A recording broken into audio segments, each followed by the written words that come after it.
Hello বন্ধুরা, আসসালামু আলাইকুম। কাঁঠালের সিজন তো প্রায় শেষের দিকে। কাঁঠাল সংরক্ষণ করতে পারবো না, কিন্তু কাঁঠালের বীজ কিন্তু আমরা সংরক্ষণ করতে পারবো। আর সেজন্যই আজ আমি আপনাদের সঙ্গে ৩টি জিনিস নিয়ে আসছি। কাঁঠালের বীজ কীভাবে সংরক্ষণ করব দীর্ঘদিন, কাঁঠালের লাল এবং সাদা অংশ কীভাবে ঘরোয়া পদ্ধতিতে ৳১ খরচ না করেও আমি উঠাতে পারবো, সেটাই আজ আমি আপনাদের সঙ্গে শেয়ার করার জন্য আসছি। দেখুন, প্রথমে আমি একটা লোহার কড়াই নিয়ে নিলাম, আর সেটাতে কিছুটা পানি দিয়ে দিয়েছি। আপনারা লোহার কড়াই ছাড়া যে কোনো কড়াই নিতে পারবেন, আমি লোহার কড়াইটা নিলাম আর কি। এবার দেখুন, পানিটা যখন কিছুটা গরম হয়ে আসছে, তখন কিন্তু আমি কাঁঠালের বীজগুলো দিয়ে দিলাম। আর কিছুক্ষণ পরে ঢাকনা উঠিয়ে নেড়ে দিলাম একটু। আমি খুব বেশিক্ষণ এটাকে জাল করব না। অল্প সময়ের মধ্যে দেখুন, যখন প্রায় ফুটতে শুরু করে দিয়েছে, তখনই আমি চুলাটা নিভিয়ে দেব। পানিটা কেমন ঘোলাটে হয়ে গেছে, এটা আসলে কাঁঠালের বিচির জন্যেই হয়ে গেছে। দেখুন, আমি একটু ঠান্ডা করে নেওয়ার চেষ্টা করছি।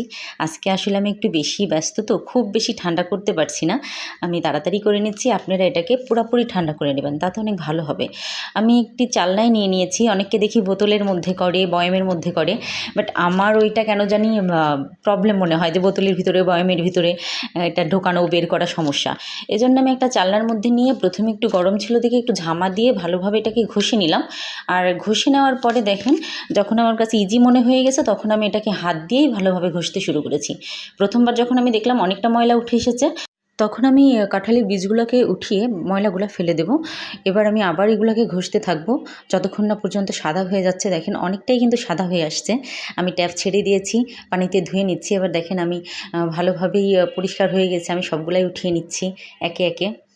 আসলে কাঁঠালের বীজ পছন্দ না, আমার মনে হয় এরকম কেউ নাই।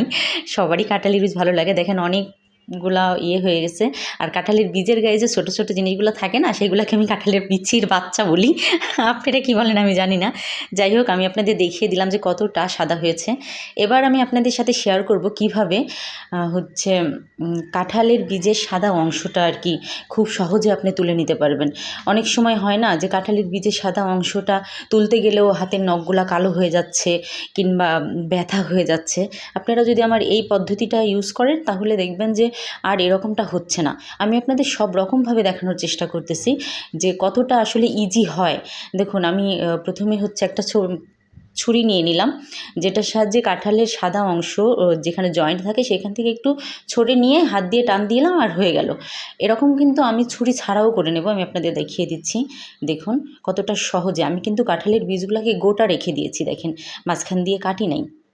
দেখেন, এটা একটু মনে হচ্ছে, যার জন্যে আমি, দেখেন কতটা সুন্দরভাবে উঠে আসছে।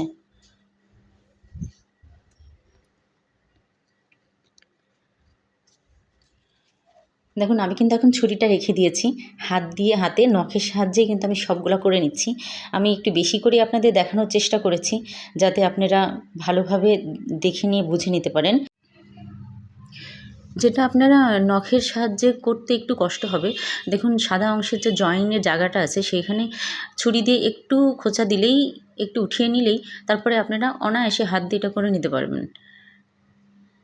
এতে হাত ব্যথা হবে না, আর আঠালোভাবে যে নখ কালো হয়ে যায়, সেটাও কিন্তু হবে না। আমরা সবাই এখন সচেতন, সেজন্যই বললাম। দেখুন, আমি দেখাচ্ছি যে বীজটা থেকে আর কি কতটা আলাদা মনে হচ্ছে।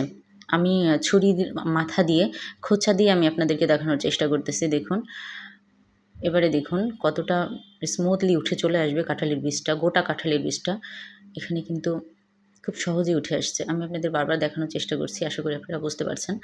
আমি আসলে এইটা অনেকটা সময় নিয়েই করলাম, সাদা অংশ ওঠানোর বিষয়টা, বা দেখানোর চেষ্টা করলাম, যেন আপনারা বুঝতে পারেন যে আসলেও এটা অনেক ইজি। আর এটা করার জন্যে যেটা আমি করেছি, সেটা আসলে আপনাদেরকে বলাই হয়নি। এটা করার জন্যে মূলত আমি যেটা করেছি, সেটা হচ্ছে কাঁঠাল খাওয়ার পরে, বা কাঁঠাল থেকে বীজগুলা বের করার পরে, আমি খুব ভালোভাবে কাঁঠালের বীজগুলাকে পানিতে ধুয়ে নিয়েছি। পানিতে ধুয়ে নেওয়ার পরে, ধুয়ে নেওয়াটা আমি আপনাদের দেখাই নাই, তারপর আমি সবগুলা বীজকে রোদে শুকাতে দিয়েছি। রোদে শুকাতে দিলে 2-1 দিনের মধ্যেই হয়ে যাবে।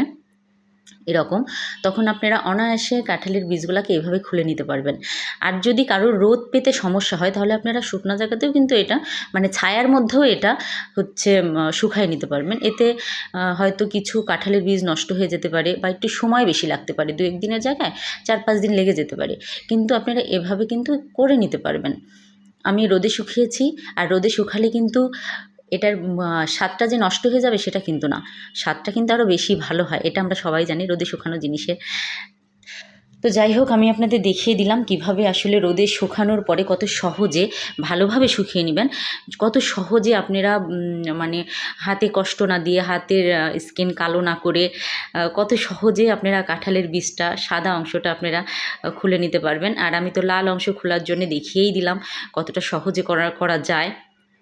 যাই হোক, বুঝে নিয়েছেন আশা করছি। তো এবার আমি আপনাদেরকে যেটা বলবো সেটা হচ্ছে কাঁঠালের বীজটাকে দীর্ঘদিন কিভাবে সংরক্ষণ করা যায়। কাঁঠালের বীজটাকে আপনি দীর্ঘদিন সংরক্ষণ করবেন সেই একই কথা, যে রোদে শুকাতে হবে। রোদে শুকিয়ে নিয়ে আপনি এটাকে অনেক দিন পর্যন্ত, প্রায় 3-4 মাস পর্যন্ত আপনি এটাকে বয়ামে ভরে বা যে কোনো কিছুতে আপনি রেখে দিয়ে আপনি অনেক দিন পর্যন্ত এই কাঁঠালের বীজটা আপনি রেখে দিতে পারবেন। কিন্তু যদি আপনি ছায়ার মধ্যে শুকান তাহলে এটা কিন্তু সম্ভব না। ধন্যবাদ সবাইকে, ভালো থাকবেন, আশা করি সবার ভালো লেগেছে। আল্লাহ হাফেজ।